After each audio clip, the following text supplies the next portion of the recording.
truth, even in the face of Armageddon? What is truth? Let's think about it. Is the truth always right? How could a truth be wrong?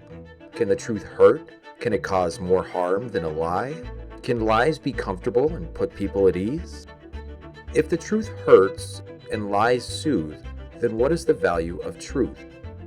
Why have men across time spent so much blood and pain to find it?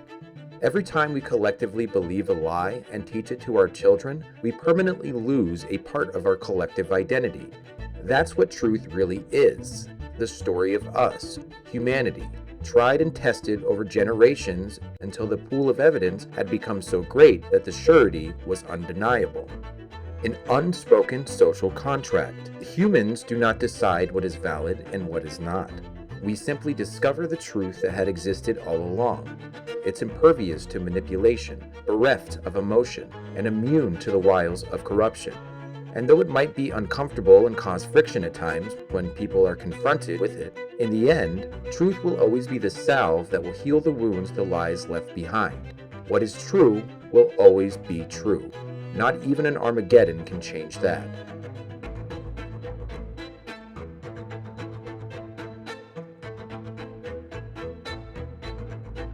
The Watchmen by Zack Snyder came out in 2009, and being a super fan of the Smashing Pumpkins basically my whole life, I was immediately drawn in by the trailer.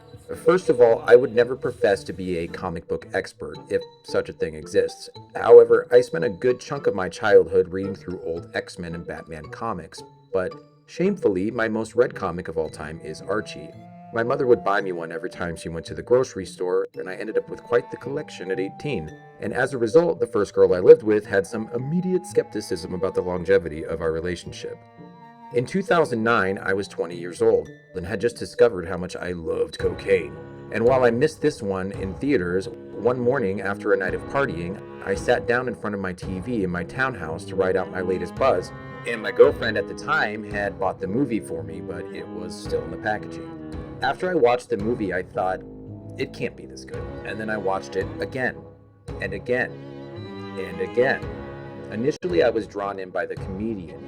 He was doing the same thing I was, kicked back in a bathrobe with a glass of whiskey watching TV because he couldn't sleep. Unforgettable plays in the air like a sweet lullaby as a beautiful woman bathed in the sunlight, and her bare skin sparkling. The door breaks, the loud creak of the assassin's gloves, and then what is one of the most brutal fight scenes in film history. But what I want to talk about isn't a blow-by-blow of the movie plot or my party days. I want to talk about Rorschach and why he's right. A few months later, I got bored of the cocaine habit and moved on, but I never really forgot about the Watchmen. And what began as a simple fascination was followed by years of study and analysis into its world and characters. To understand Rorschach, one must understand the concept of objectivism. I remember I dated a woman who was quite the bookworm, and on her break from college, she asked me to come up with a book list for her. Included were novels by Nick Hornby, Lawrence Block, Chuck Palahniuk, Jack Kerouac, and Franz Kafka. But on the top of the pile I put in front of her was Atlas Shrugged and The Fountainhead, written by Ayn Rand. To say that Ayn Rand and her body of work are divisive is an understatement. But why is it divisive? Is a man not entitled to the sweat of his brow? Perhaps it's because in the 1950s, news organizations branded Rand a cult leader, as her books had started influencing mass amounts of people who agreed with her ideology. Famously, the controversial author surmised objectivism as the concept of man as a heroic being, with his own happiness as the moral purpose of his life, with productive achievement as his noblest activity, and reason as his only absolute. Truth, even in the face of Armageddon. Objectivism at its core removes emotion from the equation and replaces it with purpose and cold logic. Ayn Rand, who praised dystopian novelist Dostoevsky for his merciless dissection of the philosophy of evil, takes the same stance as many Russian writers of the 1930s to 1950s, that the individual has value and the needs of the one should take precedent over the closed fist of the powerful, but also ought not be forced to work harder to make up for those who refuse to. Rorschach is an homage to Steve Ditko's characters, Mr. A and The Question, both of whom were inspired by Rand's philosophy, or if you were listening to the news in the 1950s, you can call him a cult member. An axiom is a statement that is assumed to be true so that the premise might then be challenged to determine whether or not it holds up to scrutiny. Objectivism has three, the core of which is existence. In Rand's philosophy, existence is simply the word we use to differentiate between something and nothing. Existence exists, and in knowing this, one can observe and interact with objective reality. A leaf cannot be all red and green at the same time. Or, to a certain extent, there is a reality that exists independent of our consciousness, the second axiom. Consciousness is simply the method by which we perceive existence, but only to perceive and never to alter, as reality and objective truth are constant. The third axiom is identity, and while existence differentiates between something and nothing, identity is the concept of the self, what makes one differ from the other. All these axioms are tied together by logic, that your identity might drive your consciousness to make rational observations of existence. Realistically, it takes about 3 minutes after turning on the television to completely lose all faith in the average human interpreting existence logically, but correct or not, objectivism is the core theme that influenced Rorschach's character. After the death of the comedian, Rorschach heads to his old partner's house to lay low after knocking out a police officer. Dan Dryberg was the Night Owl, now retired due to an executive order by President Nixon that outlawed masked vigilantes. Rorschach is the only one of the group who refused to give up his identity, as it's one of his core axioms, and his mask represents his self. Later on in the film, he screams, "Give me back my face," as his mask is pulled off by police, metaphorically stripping away the very thing that differentiates him from the other. In what I'm going to call the Owl Cave, he expresses disgust with Dan because, in his ideology, Dan is refusing to fulfill his purpose, which is sacrilege. And to Rorschach, surrendering your identity and your principles is just death by another name.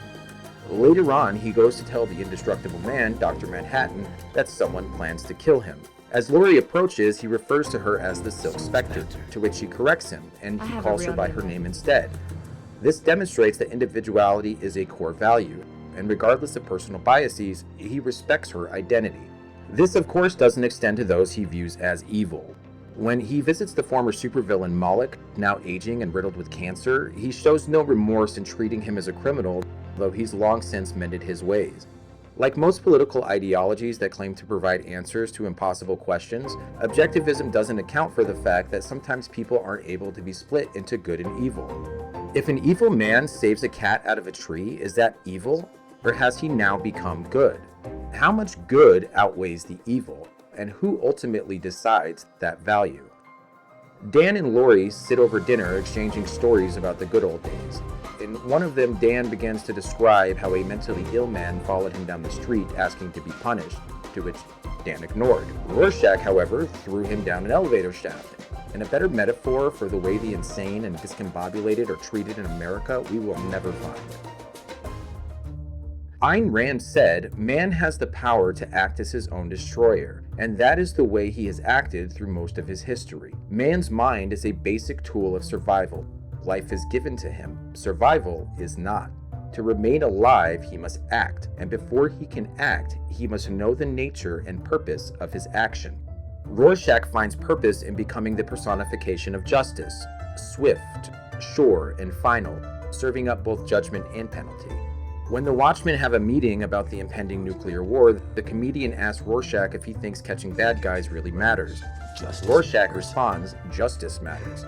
And the comedian laughs and says, "Justice is coming for all of us, no matter what we do," demonstrating the stark contrast between objectivism and nihilism. Rorschach believes that mankind is culpable for their actions, and it is up to other men to punish their behavior. He has hope for the potential of men, but also holds no love for those that would squander their purpose, while the comedian sees humanity as pointless and ultimately destined for oblivion. Objectivism posits that men are gods within themselves, capable not only of shaping reality, but of either destruction or utopia. It's a binary belief system that good only begets good and evil is a choice. When Rorschach notices Moloch at the comedian's funeral, he follows him home and accosts him. But as Moloch's new identity as a sick old man becomes clear, Rorschach leaves him in peace, finding no purpose in pursuing him further. He comments that the comedian has simply seen society's true face and chose to become a parody of it, and laments the societal rot that consumes New York. As societies become more free, they also become more dangerous, and like the comedian, the weak become subject to the self-serving needs of the strong. A perpetual paradox of humanity desiring freedom, yet also that same goal being the ultimate tool of their destruction. Rorschach tells a joke about a man going to the doctor to treat his depression. The doctor prescribes a visit to the local clown Pagliacci, but soon discovers that his patient is the clown Pagliacci. Like Ayn Rand, Rorschach believes that humanity is its own solution, that there is value in individualism, and healing can be done by will alone. There are many theories on what causes the ills of society, but in an objectivist viewpoint, these problems are the result of a collection of poor but conscious choices by each person that makes them. External forces are not a contributing factor, and as these choices are not purposeful or do not drive humanity forward, they ought to be harshly punished. In the beginning, Rorschach let criminals live, but as he began to see how corrupted men had become, he started to view them as animals. If a house pet bites a person and is deemed unfit to exist in polite society, it's not frowned upon to put the animal to sleep. This same core logic applies to Rorschach's brand of crime fighting. He cares not for arguments of rehabilitation. If you're a criminal, he sees no purpose in keeping you around to commit more crime. As the comedian pointed out, the Watchmen didn't work 15 years ago, just like it isn't working out today. Instead, they found that those they claimed to protect as well as those they call enemies simply matched their level of intensity. As Rorschach kills, he simply creates more people to kill, a never-ending loop of crime and punishment. In the graphic novel, Rorschach's first mask is said to be made from a dress meant for Kitty Genovese, the notorious 1964 murder of the 28-year-old woman outside an apartment building in New York. The New York Times, in classic fashion, published a sensationalist story about the 38 witnesses in the neighborhood apartment building who never even called police and simply ignored her cries for help. In reality, some folks did call police, who simply had an atrocious response time, but none of them rushed to her defense either. The world has a need for heroes, not masked ones, but individuals of character standing up for what's right at great personal expense. At a certain point, in a moral sense, inaction becomes complicity. Does a man need values at all? And why? Ayn Rand said. The fact that a living entity is determines what it ought to do. There's a certain allure to the anti-hero, and particularly in American culture, the rebellious spirit is held in high regard. Travis Bickle from Martin Scorsese's Taxi Driver is a prime example of the trajectory of Rorschach, a man disgusted with the depravity he is forced to witness and possessed with the belief that he has the power to stop it. Travis says in the movie, "Someday a real rain will come and wash all this scum off the streets." And like him, Rorschach became the rain that would fall on the unjust. Logically, it amounts to, there is no morality in crime, therefore criminals are dogs, and dogs get put down. Of course, this logic on a fundamental level is flawed. Utopias only last so long as nobody gets hungry or greedy, and I've yet to see a political theory that accomplishes that.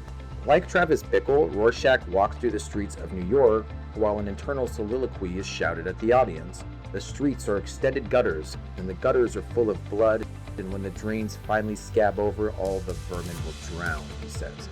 Now the whole world stands on the brink, staring down into bloody hell, all those liberals and intellectuals and smooth talkers, and all of a sudden, nobody can think of anything to say. There are plenty of people online and on television that claim to have all the answers about the world and how it ought to function. To Rorschach's point, when faced with annihilation, when confronted with the ultimate consequences of the professed viewpoint and the chips are down, will your firmly held beliefs actually matter? In The Watchmen, there is a magazine stand owner who keeps running off a non-paying teenage customer bent on finishing a comic book. The owner expresses distaste for the youngster throughout the story, but when the explosion happens in Manhattan at the end of the film, the two hold on to each other as they wait to be consumed by the blast. These petty, arbitrary walls we build around ourselves and humanity's insistence on competition melts away when there's nothing left to lose. When cornered and sent to prison, Rorschach expresses his dislike for his psychiatrist who asks him why. because you're fat, wealthy, liberal sensibilities, what you call compassion, wanting to protect and understand the guilty, this rotting society, and what it calls rehabilitation is nothing short of compromise. After handing out a good helping of justice to the prison's inmates, Silk Spectre and Night Owl break him out amid a riot. They soon discover that their longtime ally, Ozymandias, is the puppet master behind the death of the comedian, and the pair venture to confront him. The villain had removed all the pieces from the chessboard, but credits Rorschach for being the final obstacle in his way. Ozymandias is the smartest man in the world. He is wealthy beyond imagination, and so powerful in status he can influence governments and industries. A true picture of a Randian prototypical man straight out of Atlas Shrugged. Yet, he is held back by one individual who refuses to compromise and will never stop fighting. In spite of his ideological flaws, Rorschach is the only actual hero in the Watchmen's roster. The ending of The Watchmen is different in the graphic novel than it is in the movie. Perhaps it's a controversial take, but I find Snyder's version to be far more poignant. Ozymandias uses Dr. Manhattan's energy signature to cause explosions in key areas around the globe, painting it as the Superman's resounding warning for the nations of the world who would seek to start a third world war using nuclear capability. By sacrificing the few and putting humanity under the lie of future retribution, people might band together in fear of a common enemy. Peace born from a lie only lasts as long as the lie is believable. As soon as the truth is discovered, there is always discontent among those that have been lied to.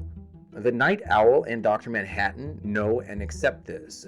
Though they consider Ozymandias to be a reprehensible villain, now the deed is done, the truth would do more to harm the world than carrying on with the lie. I think Rorschach knows this as well, but Ayn Rand once wrote, "Contradictions do not exist. Whenever you think you are facing a contradiction, check your premises. You will find one of them is wrong." He stands firm to his morals. He refuses to accept the deaths. He refuses to push the lie. If there is to be a society based on anything but truth and morality, on identity and purpose, he would reject it outright, even at the penalty of his own life, even if he is the only one left who believes. Watchmen the series came out in 2019 and sits at a 57% audience score on Rotten Tomatoes with a critic score of 96%. In every version of the Watchmen story, Rorschach leaves his journal behind with the details of the plot that led to the death of thousands of people. In HBO's show, this somehow leads to a secret coalition of white supremacists to propagate objectivist ideology. In my opinion, I find this continuation of the story absurd and borderline offensive, and I wouldn't encourage anyone to watch it outside of morbid curiosity. Alan Moore, the creator of the Watchmen universe, said to the HBO showrunner, Damon Lindelof, "This is embarrassing to me. I don't want anything to do with you or your show," after being asked how to pronounce Ozymandias. To be fair, Alan Moore has been notoriously critical of any adaptation of his work, including Zack Snyder's 2009 film, but on this one point, and with respect to such a brilliant mind, I agree. In my mind, Rorschach was the hero of the Watchmen universe, the only one standing in the way of the death of millions, and the only one with the foresight to leave a trail for the next person to follow to the truth. In Alan Moore's, he is simply a vigilante psychopath. If we're being fair, perhaps he's a bit of both. But in the end, when the chips were down, here's a man that didn't abandon his morals. Here's a man who stood up. Truth is absolute and can come from any source, regardless of how much or how little you agree with their tactics. 2017's Doomsday Clock is a functional sequel to the graphic novel and by extension the movie. In this version, Rorschach's journal has been taken by actor Robert Redford, who wins the presidency by stirring up discontent in the population against the now corporate overlord Ozymandias. Dr. Manhattan has left the universe entirely to explore others, looking for an answer to stop the eventuality of his own world's nuclear destruction. The comedian makes a triumphant return and seeks revenge, and a mysterious stranger takes up the mantle of Rorschach. And if you're interested in seeing more of the Watchmen universe, I would highly suggest that you read it. As always, I encourage you to put on your analytical thinking cap and give this film a watch. It's available to stream on Hulu and HBO Max, as well as for purchase through YouTube TV or Amazon's digital marketplace.